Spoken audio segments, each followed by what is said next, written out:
Yang pertama adalah standar ukuran fisiologis tidur. Nah, fisiologis tidur merupakan pengaturan kegiatan tidur oleh adanya hubungan mekanisme serebral yang secara bergantian untuk mengaktifkan dan menekankan pusat otak agar dapat tidur dan terbangun. Nah, aktivitas tersebut itu dikontrol oleh dua sistem pada batang otak. Yang pertama yaitu RAS atau Reticular Activitas System, dan yang kedua adalah BSR atau Bulbar Synchronizing Region. Nah, RAS ini diyakini untuk mempertahankan kesadaran karena memberikan stimulus visual, pendengaran, nyeri, dan juga seni raba. Nah, sedangkan BSR itu melepaskan serotonin pada saat tidur terjadi. Walaupun gelombang-gelombang EEG yang menyerupai tidur itu umumnya bervoltase tinggi dan lamban, akan tetapi ada periode di sepanjang malam yang didominasi oleh gelombang-gelombang cepat dan rendah yang mirip dengan subjek-subjek yang tak tidur. Nah, pada penemuan 1953 oleh Aserinsky dan Kleitman itu menyatakan bahwa REM atau gerakan mata cepat itu terjadi di bawah pelupuk mata yang tertutup pada subjek-subjek yang tidur selama periode-periode aktivitas tidur yang cepat dan bervoltase rendah ini. Nah, pada 1962 itu ditemukan juga oleh Oswald yang menemukan bahwa adanya kehilangan aktivitas elektrografik pada otot-otot leher selama periode tidur yang sama. Setelah itu, pada 1968 oleh Kells menjadikan EEG, EOG, dan EMG sebagai tiga dasar psikofisiologis baku untuk tahap-tahap tidur. Selanjutnya adalah tahap-tahap EEG tidur. Nah, ketika kita tertidur itu akan mengalami 4 tahapan tidur.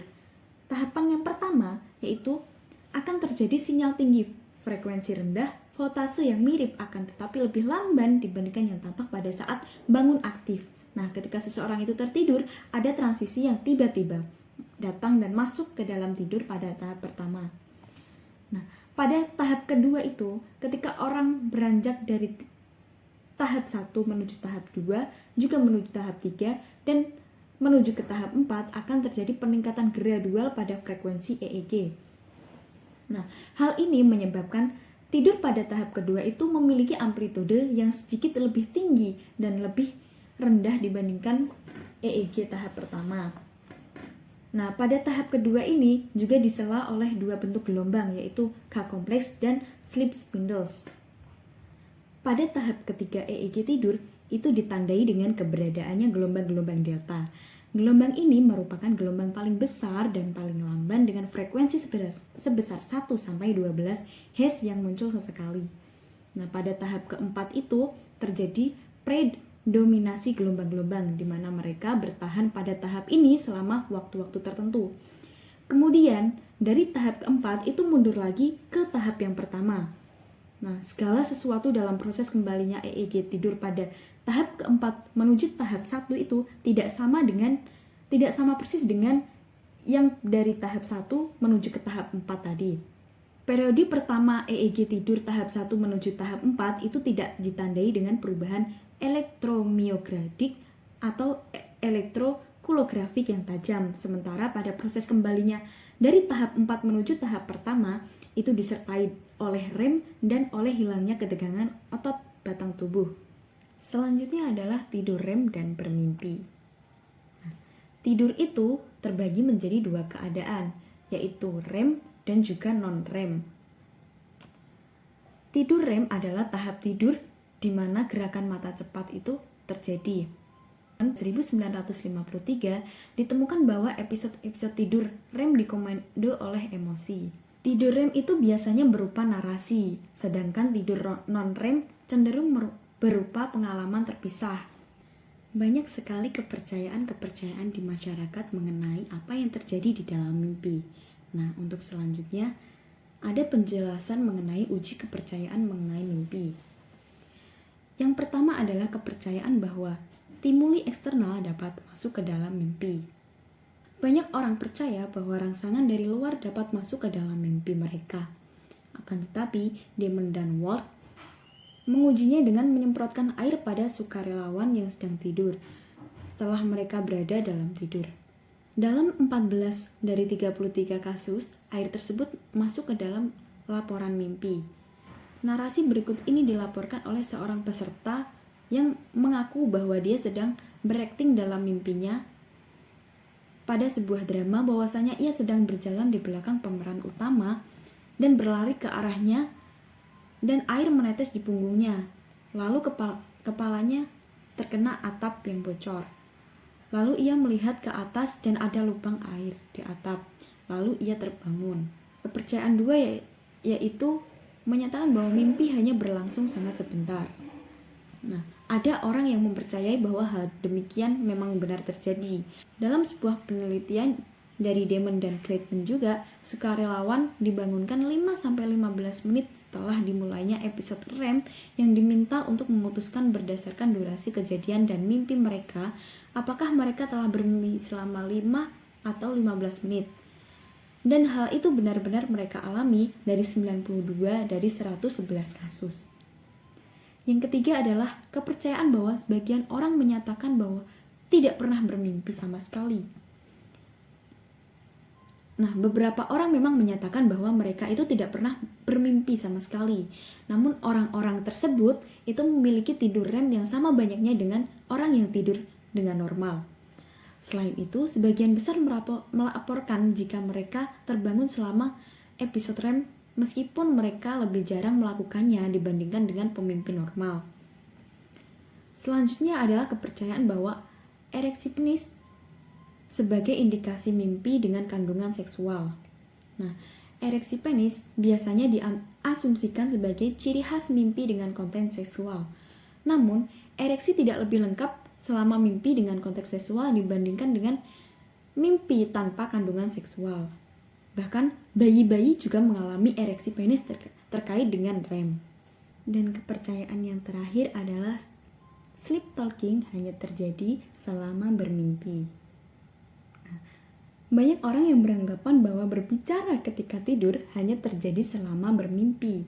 Namun hal tersebut ternyata kurang tepat. Berjalan dalam tidur tidak memiliki hubungan khusus dengan tidur REM. Hal ini dapat terjadi pada tahap apapun, tidak hanya pada saat terjadi tidur REM. Tetapi seringkali memang terjadi selama transisi ke kondisi terjaga.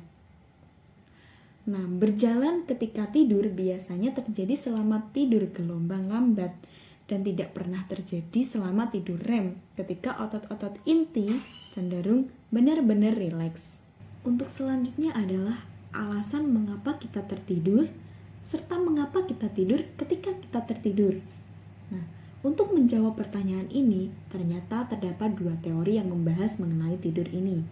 Yang pertama adalah teori rekuperasi. Teori ini menyatakan bahwa terjaga mengganggu stabilitas fisiologis internal tubuh dalam beberapa cara dan tidur ternyata diperlukan untuk memulihkannya.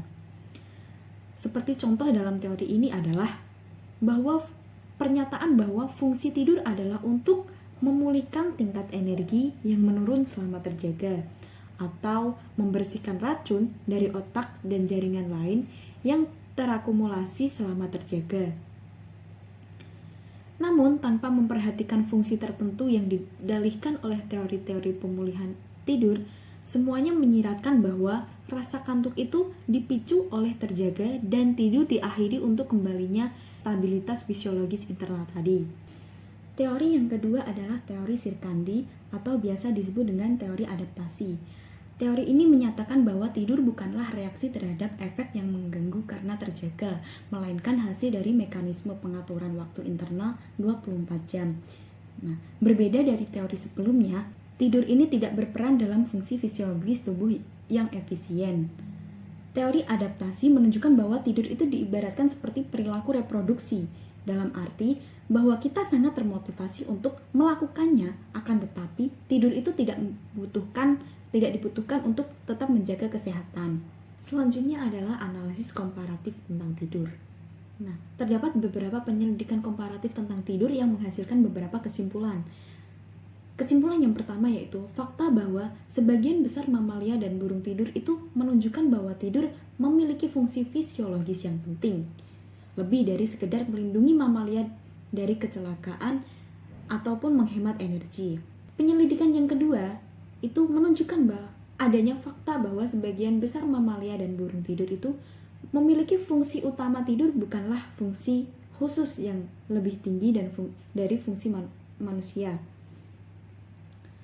Yang ketiga, yaitu perbedaan antar spesies yang besar dalam waktu tidur menunjukkan bahwa meskipun tidur itu mungkin merupakan hal yang esensial bagi keberlangsungan hidup, namun belum tentu dibutuhkan dalam jumlah besar. Seperti contohnya, kuda dan hewan besar lainnya itu hanya membutuhkan waktu tidur cukup 2 atau 3 jam per hari. Nah, yang keempat atau yang terakhir, itu banyak penelitian telah mencoba mengidentifikasikan alasan mengapa beberapa spesies tidur lama dan lainnya itu tidur sebentar. Di bawah pengaruh teori pemulihan yang sudah dijelaskan tadi, itu menunjukkan bahwa para peneliti telah memfokuskan diri pada faktor-faktor yang berhubungan dengan energi dalam upaya mereka. Akan tetapi, tidak ada hubungan yang kuat antara tidur satu spesies dengan tingkat aktivitas, ukuran tubuh, dan juga suhu tubuh lainnya. Teori-teori yang lain juga tidak menunjukkan adanya kesinambungan dan pada akhirnya tidak ditemukan kesepakatan mengenai alasan yang tepat.